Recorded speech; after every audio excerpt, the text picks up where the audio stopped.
எல்லோருக்கும் வணக்கம். நாம் இந்த செக்மெண்ட்டில் பார்க்க போகிறது வெறும் இடைச்சொற்களை பற்றி மட்டும்தான்.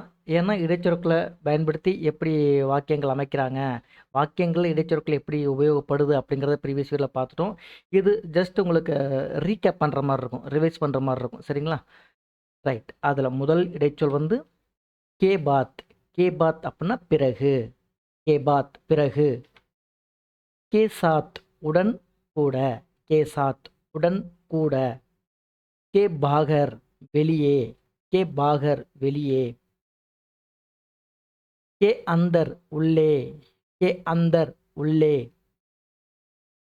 के ऊपर மேலே. के ऊपर மேலே.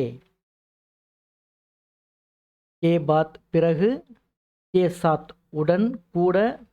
के बाहर வெளியே. के अंदर உள்ளே. के ऊपर மேலே. சரிங்களா? இந்த வார்த்தைகளை ஒரு வாட்டி 2 வாட்டி ரிப்பீட்டடாக சொல்லி பாருங்கள். சொல்லி பார்த்ததை வாக்கியங்களில் உங்களால் முடிஞ்ச அளவு முயற்சி பண்ணி ட்ரை பண்ணி பாருங்கள். கண்டிப்பாக இந்த வார்த்தைகள் உங்களுக்கு பரிச்சயம் ஆயிரும். சரிங்களா? ரைட். இந்த கண்டென்ட் உங்களுக்கு பிடிச்சிருந்துச்சுன்னா மறக்காமல் லைக் பண்ணுங்கள். அதை விட ரொம்ப முக்கியம், இதை பற்றி தெரியாதவங்களுக்கு ஷேர் பண்ணுங்கள். சப்ஸ்கிரைப் பண்ணாமல் பார்த்துக்கிட்டு இருக்கவங்க சப்ஸ்கிரைப் பண்ணிட்டு பாருங்கள். நன்றி.